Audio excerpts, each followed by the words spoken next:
नमस्ते दोस्तों, स्वागत है आपका फिर से कोडिंग हेयर चैनल पर।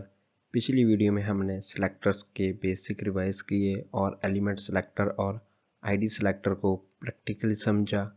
आज की वीडियो में हम और दो इम्पॉर्टेंट सिलेक्टर्स सीखेंगे, क्लास सिलेक्टर और डिसेंडेंट सिलेक्टर। लेकिन शुरू करने से पहले एक बार फिर याद कर लेते हैं कि सिलेक्टर्स होते क्या हैं। सिलेक्टर का यूज़ होता है HTML के एलिमेंट को टारगेट करने के लिए, ताकि हम उन पर CSS स्टाइलिंग अप्लाई कर सकें। विदाउट सिलेक्टर्स CSS का कोई भी काम नहीं होगा, क्योंकि हमें ये बताना ही पड़ता है कि स्टाइल किसको लगाना है। तो सबसे पहले बात करते हैं क्लास सेलेक्टर की। क्लास सेलेक्टर का यूज़ हम तब करते हैं जब हमें मल्टीपल एलिमेंट्स पर सेम स्टाइल लगाना हो। इसको लिखने के लिए हम ऐसे डॉट का सिंबल यूज़ करते हैं। इसको हम एक रियल लाइफ एग्जांपल के साथ समझते हैं क्लास सेलेक्टर को। सोचो एक क्लास में 30 स्टूडेंट्स हैं और उन सब स्टूडेंट का यूनिफॉर्म एक जैसा है। वो यूनिफॉर्म एक तरह का क्लास ही है हमारे लिए। हर स्टूडेंट अलग है, मीन्स अलग एलिमेंट, पर सब एक ही ड्रेस कोड फॉलो कर रहे हैं, मीन्स सेम स्टाइल फॉलो कर रहे हैं। बिल्कुल इसी तरह क्लास सेलेक्टर एक स्टाइल को मल्टीपल एलिमेंट्स के लिए डिफाइन करता है। इसको लिखने के लिए सिंटैक्स कुछ इस प्रकार होता है। यहाँ पे हम पहले डॉट लगाते हैं, जैसे हमने आईडी एट्रीब्यूट में वैल्यू पास की थी और CSS फाइल में हमने हैश लगाकर उस वैल्यू का नाम लिखा था। सेम हम इसी तरह डॉट लगाकर नेम लिखते हैं उस वैल्यू का। बट हम यहाँ पे कैसे वेरीफाई होता है कि हम क्लास सेलेक्टर यूज़ कर रहे हैं, यहाँ पे हम डॉट सिंबल यूज़ करते हैं और फिर उसका नाम लिखते हैं। और हम एलिमेंट में क्लास एट्रीब्यूट लिखते हैं कुछ इस प्रकार, और उसके डबल कोट्स के अंदर हम कोई भी वैल्यू नेम पास करते हैं। हम कोई भी नाम पास कर सकते हैं, जैसे लिख सकते हैं कोडिंग हेयर, या आप कुछ भी पास कर सकते हो। चलिए हम इसको प्रैक्टिकल के साथ समझते हैं। चलते हैं हमारे VS कोड में। जैसे आप यहाँ पे देख सकते हो, हमने पहले पैराग्राफ टैग को मीन्स P टैग को आईडी एट्रीब्यूट के साथ सेलेक्ट किया था, मीन्स आईडी सेलेक्टर के साथ सेलेक्ट किया था हमारे style.css फाइल में। और इसी तरह हम चाहते हैं हमारे सारे P टैग का बैकग्राउंड कलर और कलर जब फ़ॉन्ट साइज चेंज हो जाए तो वो हम एक ही क्लास लिख सकते हैं सब में। बट हम आईडी एट्रीब्यूट को और उसकी वैल्यू नेम को सेम नहीं लिख सकते किसी भी और एलिमेंट्स के अंदर, तो हम क्लास का यूज़ कर सकते हैं सेम स्टाइलिंग अप्लाई करने के लिए। तो अब हम इसको यहाँ पे HTML फाइल को सेव करते हैं और यहाँ पे हम क्लास एट्रीब्यूट को सिलेक्ट करने के लिए हम डॉट सिंबल लगाते हैं और उसकी वैल्यू पास करते हैं। तो हम यहाँ पे क्या कर रहे हैं, क्लास सेलेक्टर को लिख रहे हैं, मीन्स क्लास सेलेक्टर की मदद से हम उस P टैग को सिलेक्ट कर रहे हैं। और यहाँ पे हम इसका कलर चेंज करेंगे, जैसे हम यहाँ पे कलर ग्रीन लिख देते हैं। और अब हम इसको सेव करते हैं और अच्छा आउटपुट देखने के लिए हम यहाँ पे लिखते हैं फ़ॉन्ट साइज, और यहाँ पे इसका फ़ॉन्ट साइज हम दे देते हैं 26 पिक्सल। और अब हम इसको सेव करते हैं और इसका आउटपुट देखते हैं और यहाँ पे हम करते हैं रिफ़्रेश। अब यहाँ पे देख सकते हो इसका कलर है वो ग्रीन हो चुका है, मीन्स टेक्स्ट का कलर जो P टैग के अंदर लिखा हुआ है वो ग्रीन हो चुका है। किसका हुआ है? जिसके अंदर हमने क्लास एट्रीब्यूट ग्रीन पास किया था उसकी वैल्यू। हम चाहते हैं कि इन सब पे भी ये सेम स्टाइलिंग अप्लाई हो जाए। हम जिस जिस पे सेम स्टाइलिंग अप्लाई करना चाहते हैं उनको हम क्लास एट्रीब्यूट देंगे और उसकी वैल्यू भी हम सेम देंगे जो हमने पास की है। यहाँ पे डबल कोट्स लगा लेते हैं और सेम इसके अंदर भी हम चाहते हैं ऐसे ही हो, और यहाँ पे भी हम लिख लेते हैं ग्रीन। और हम चाहें तो यहाँ पे हम जो हमारा H1 है इसमें भी हम सेम स्टाइलिंग पास करना चाहते हैं, तो इसमें भी हम सेम लिख सकते हैं क्लास, और वैल्यू भी सेम पास कर सकते हैं। और अब इसको सेव करते हैं।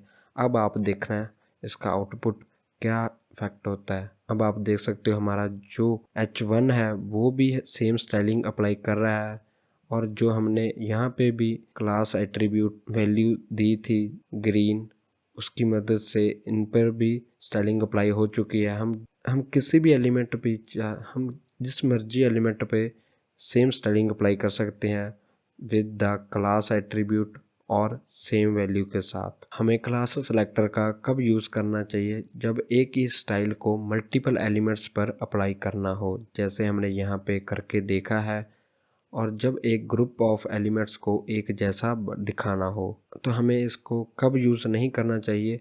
जब एक एलिमेंट को यूनिक स्टाइल देनी हो, तब आईडी सिलेक्टर बेटर होता है। जैसे हमने यहाँ पे आईडी सिलेक्टर को लिखा था और हमने इसमें स्पेशल वैल्यू पास की थी और इसके अंदर हमने CSS स्टाइलिंग भी पास की थी। अब बात करते हैं डिसेंडेंट सिलेक्टर की। इसका यूज़ तब होता है जब हमें एक एलिमेंट के अंदर के चाइल्ड एलिमेंट्स को स्पेशली टारगेट करना हो। इसका रिलेशन कैसे होता है? जैसे हमारे ग्रैंड पेरेंट होते हैं और फिर हमारे पेरेंट्स होते हैं और फिर हम आते हैं, जैसे हम यहाँ पे मी लिख देते हैं। हम इसको एग्जांपल के साथ कुछ इस प्रकार लिख सकते हैं, जैसे हमारा ये एक डिव टैग होगा और ये एक पी टैग होगा और इसके अंदर हमारे मल्टीपल एंकर टैग होंगे जो हम लिंक्स क्रिएट करते हैं। जैसे किसी टेक्स्ट पर क्लिक हो तो उस पर कोई एक्शन परफॉर्म हो, मीन्स वो किसी पाथ पे रीडायरेक्ट होना चाहिए या किसी पेज पर रीडायरेक्ट होना चाहिए, वो एंकर टैग काम करता है। तो इसी तरह पी टैग के अंदर मल्टीपल एंकर टैग्स हम लिख सकते हैं या फिर एक डिव टैग के अंदर मल्टीपल एंकर टैग्स हो सकते हैं। तो हम इसको कुछ इस प्रकार लिख सकते हैं। पहले हम डिव टैग लिखते हैं और हम चाहते हैं उसके अंदर जो पी टैग है वो सिलेक्ट हो जाए। जैसे इसके अंदर पी टैग है, उसको हमने ऐसे कुछ सिलेक्ट कर लिया है। हम चाहते हैं कि पी टैग के अंदर जो और टैग्स हैं उनको सेलेक्ट करना। जैसे हमने यहाँ पे एंकर टैग लिखा है, तो हम यहाँ पे पहले क्या होगा, हमारा डिव टैग और फिर हमारा पी टैग होगा, फिर हमारा एंकर टैग होगा, फिर हम कर्ली ब्रेसेस लगाएंगे और यहाँ पे प्रॉपर्टी और वैल्यू पास करेंगे। तो ऐसे सिंटैक्स होता है डिसेंडेंट सेलेक्टर का।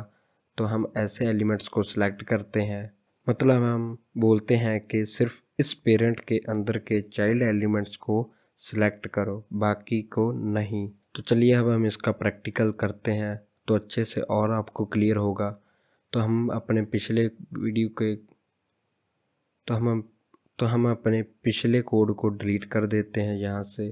कुछ इस प्रकार हम यहाँ पे एक पी टैग लिखते हैं और इसके अंदर हम लिखते हैं दिस इज माई पैराग्राफ और हम लिखते हैं यहाँ पे एक डिव टैग और इसके अंदर हम एक और पी टैग लिखते हैं और इसके अंदर हम लिखते हैं सेकंड पैराग्राफ और एक और हम लिखते हैं पी टैग। इसके अंदर कॉपी पेस्ट मैंने किया है, आप लिख सकते हो इसको मैनुअली। यहाँ पे हम थर्ड लिखते हैं। अब हम इसको सेव करते हैं। तो हम यहाँ पे यूज़ करने वाले हैं डिसेंडेंट सेलेक्टर को। इनको सेलेक्ट करने के लिए हम यूज़ कर रहे हैं डिसेंडेंट सेलेक्टर को।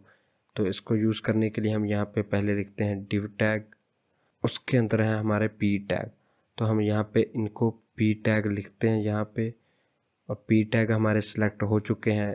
जो हमारा प्रीवियस स्टाइलिंग है हम उसको कमेंट आउट कर देते हैं ताकि हमें कोई प्रॉब्लम ना या कंफ्यूजन ना हो। तो यहाँ पे हम इसका कलर पास करते हैं फ़ॉन्ट का। तो जैसे हम यहाँ पे ब्राउन कर देते हैं और इसका बैकग्राउंड कलर भी हम चेंज कर सकते हैं। जैसे हम यहाँ पे एक्वा कर देते हैं। अब हम इसको करते हैं सेव। अब यहाँ पे हम ब्राउज़र में करते हैं रिफ़्रेश। तो आप यहाँ पे देख सकते हो हमारा जो फर्स्ट पैराग्राफ टैग है वो सिलेक्ट नहीं हुआ है। हमने जो डिसेंडेंट सेलेक्टर की मदद से जो पी टैग सेलेक्ट किए हैं वो सिलेक्ट हो चुके हैं। अगर मान लीजिए हमने यहाँ पे एक पी टैग के अंदर एक और टैग लिखा, जैसे हम एक एंकर टैग लिखते हैं और इसके अंदर हम अभी तक कोई भी पाथ नहीं देते और इसके अंदर हम लिखते हैं गूगल और अब हम इसको सेव करते हैं। अब यहाँ पे आप रिफ़्रेश करते हैं। अभी के लिए जो एंकर टैग है उस पर भी स्टाइलिंग अप्लाई हो रही है ऑटोमेटिकली। हम चाहते हैं कि ओनली एंकर टैग पे ही स्टाइलिंग अप्लाई हो, तो हम यहाँ पे पी टैग के बाद एक एंकर टैग ए लिख सकते हैं। इससे हमारा एंकर टैग सेलेक्ट हो जाएगा। अब हम इसको सेव करते हैं।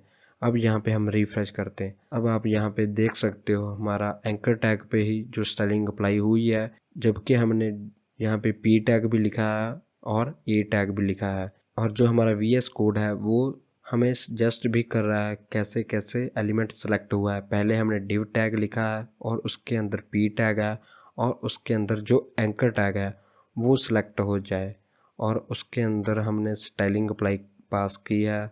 यहाँ पे हम चाहते हैं उसका फ़ॉन्ट साइज 26 पिक्सल हो जाए, और यहाँ पे हम इसको सेव करते हैं और यहाँ पे हम करते हैं रिफ़्रेश। हमारा जो p टैग के अंदर टेक्स्ट है वो कोई भी इफेक्ट या कोई भी स्टाइलिंग अप्लाई नहीं कर रहा है, और हमारा ओनली एंकर टैग पर ही स्टाइलिंग अप्लाई हो रही है। आप चाहे तो यहाँ पे एक और एंकर टैग लिख सकते हो, जैसे हमने यहाँ पे एक एंकर टैग लिख दिया और यहाँ पे हमने एक डेमो लिख दिया इसके अंदर, और हम यहाँ पे एक p टैग के अंदर भी हम एक एंकर टैग लिख देते हैं और यहाँ पे हम डेमो2 लिख देते हैं, और अब हम इसको सेव करते हैं। अब आप देखो हमारे एंकर टैग पे स्टाइलिंग अप्लाई होती है या नहीं।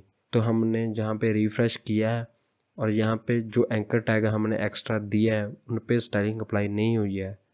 क्यों नहीं हुई है? क्योंकि हमने जो style.css के अंदर जो सेलेक्ट किया एलिमेंट वो हमने डिसेंटर्ड सेलेक्टर के साथ सेलेक्ट किया है। पहले हमने div टैग लिखा है, उसके अंदर हमने p टैग लिखा है और फिर उसके अंदर जो एंकर टैग है उसको सेलेक्ट किया है। मींस पहले हमारा div टैग सेलेक्ट होगा, फिर हमारा ये p टैग होगा जिसके अंदर एंकर टैग है, और फिर हमारा एंकर टैग सेलेक्ट होगा। हमें इसका यूज़ कब करना चाहिए? जब हमें एक पेरेंट एलिमेंट के अंदर के स्पेसिफिक चाइल्ड एलिमेंट्स को स्टाइल करना हो। फॉर एग्ज़ाम्पल फॉर्म के अंदर के इनपुट्स, नैव के अंदर के लिंक्स एक्स्ट्रा। जैसे हमने यहाँ पे एक एंकर टैग को सिलेक्ट किया है, ऐसे ही हम जब नैव बार को क्रिएट करेंगे उसमें मल्टीपल एंकर टैग्स होंगे, जैसे होम, कॉन्टैक्टस, अबाउट अस। ऐसे ही जो हमारे एंकर टैग होंगे उन पे हम स्टाइलिंग अप्लाई करना चाहते हैं तो हम तब यूज़ कर सकते हैं डिसेंडेंट सेलेक्टर को। तो हमें कब इसका यूज़ नहीं करना चाहिए? जब सभी चाइल्ड एलिमेंट्स को एक साथ स्टाइल करना हो विदाउट पेरेंट कंडीशन। यहाँ पे क्या हो रहा है, पेरेंट की कंडीशन आ रही है। पहले ये पेरेंट है, फिर उसका ये पेरेंट है, और ये वहाँ पे चाइल्ड आ जाता है। मीन्स आपको पेरेंट चाइल्ड का यहाँ पे भी रिलेशन दिख रहा होगा। जो इसका पेरेंट है वो p टैग है, और p टैग का पेरेंट कौन है? यहाँ पे div टैग है, और div टैग का पेरेंट कौन है? जो हमारा बॉडी टैग है। तो ऐसे ये पेरेंट चाइल्ड का रिलेशन चलता है।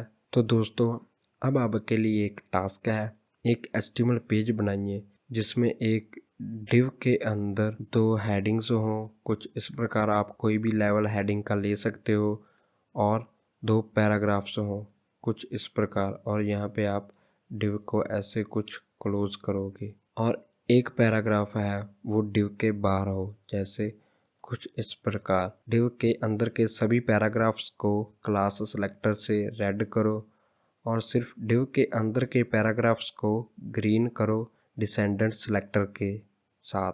देखिए क्या आउटपुट आता है। तो दोस्तों इस वीडियो में हमने सीखा क्लास सेलेक्टर का यूज़ और उसका real life example, practical demo की एक क्लास को मल्टीपल एलिमेंट्स पर कैसे अप्लाई करते हैं, डिसेंडेंट सेलेक्टर का कॉन्सेप्ट, उसका real life example parent childs का, और प्रैक्टिकल डेमो की सिर्फ पेरेंट के अंदर के चाइल्ड एलिमेंट्स पर स्टाइल अप्लाई कैसे करते हैं और कैसे होती है। बस दोस्तों आज के लिए इतना ही। नेक्स्ट वीडियो में हम नए सेलेक्टर्स सीखेंगे और उनको प्रैक्टिकल के साथ समझेंगे। अगर आपको ये वीडियो पसंद आई हो और कुछ नया सीखने को मिला तो प्लीज़ इस वीडियो को लाइक करें, अपना फीडबैक कमेंट में लिखें और अपने दोस्तों के साथ शेयर करें। और हाँ, चैनल को सब्सक्राइब करना ना भूलें ताकि आप हमारे step by step most tech tutorials miss ना करें। Happy coding, keep learning.